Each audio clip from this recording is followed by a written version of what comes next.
Everything you're about to see and hear is true. Real cops, real cases compiled from actual events. Police stories told by the cops who lived them and will remember them the rest of their lives. Talk Cops. When I was a kid growing up in this neighborhood, my friends and I played shoot 'em up on these sidewalks. I learned every nook and cranny of the streets around my building. I knew every hiding place and what lay around every corner and down every alley. This was my block and I knew it like the back of my hand. It was all part of the game, but I never dreamt that what I learned with a toy gun in my hand would come in handy when I was adult and carrying a real gun on this same street. I lived on 72nd between 1st and 2nd. My father managed the place where we lived and all the buildings on the block had doormen. At 5 o'clock in the afternoon, I was waiting for my friend Frank Rocco. He just finished a job interview and we were on our way to the gym to work out. Hey, Frankie, hurry. There's a parking spot. Grab it before it goes. I thought we were going to 77. Yeah, well, there's no place to park up there. We'll walk. Walk? Hey, we're gonna get some exercise. Let's get some. Yuma Selsimus was on the same sidewalks that afternoon. He was a valet at the Turkish embassy who had become obsessed with Elif Pektis, a woman who lived in his building. He had been harassing her for money and a date and wouldn't take no for an answer. Ahmet. Elif, hi. How nice to see you. How are you? I'm fine. I was wondering if we could talk. Of course.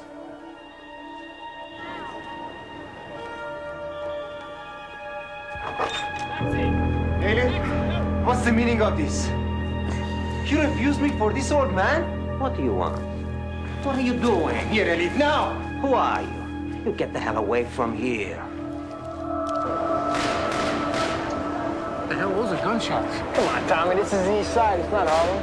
No, I'm telling you, those are gunshots. No. Get behind the car, Frank.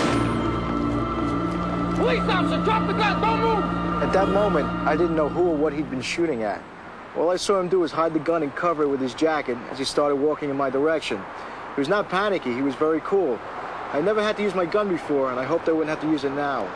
The street was crowded and I started after him, but now he kept looking back over his shoulder. He knew I was there.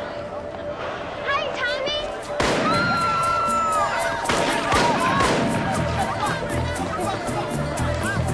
Out of the way! Police, everybody, out of the way! The minute the gunfire stopped, people started coming to see what was going on. One thing I noticed when I was running and telling everybody to get out of the way, they were unimpressed. I mean, they were moving and everything, but after all, this is New York. He got to 2nd Avenue and made a right. Because I'd played cops and robbers on this block, I knew the delivery entrance to a small supermarket was just off the corner. It has a recess where you could easily duck for cover and be waiting for me. I had to be very careful.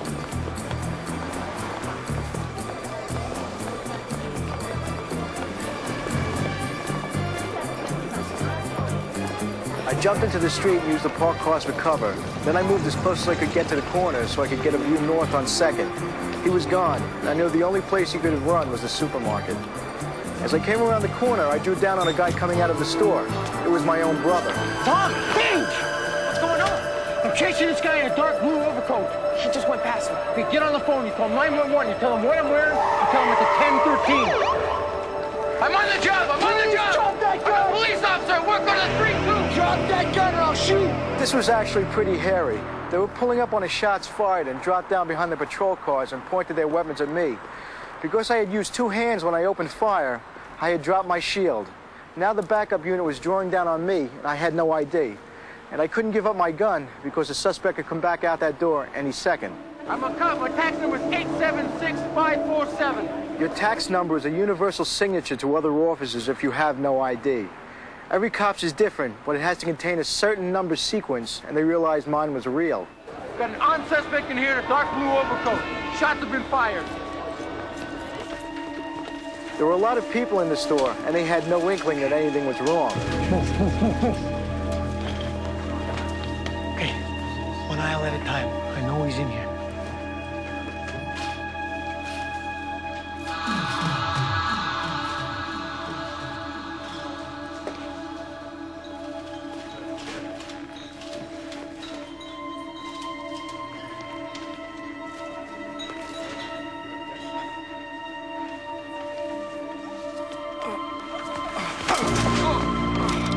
Don't move! Let me see your hands! No, I'm shot! I'm hurt! I'm shot! For the first time, I realized that my bullets had hit him. He had one wound in the chest and one in the hip. Dice said he had a gun. He did. We ain't got one now. Okay, got a gun. Cuff him. Okay, you guys, we got it all covered here. Get down to 345 East 72nd Street. He was throwing shots in the window. You call an ambulance. You kids, get out of here. Get out of here. We'll find someplace else to play. Go on. The backup went to the tailor shop and found 2 people dead of multiple gunshot wounds. The man had been shot 8 times and the woman 5 times. The last 2 shots in his automatic were expended at me. The gun had been stolen from the Turkish embassy where Cecilmus worked. A short while later, I was going through some old photographs, and there was a picture of me and my friends playing shoot 'em up when we were kids. The photo was taken in the exact spot where the killer and I would be standing many years later. Except this was a shootout where I could just as easily have been a real victim. But I knew my turf, and that's what saved my life. We'll be right back with ATF agent William J. McGarvey and the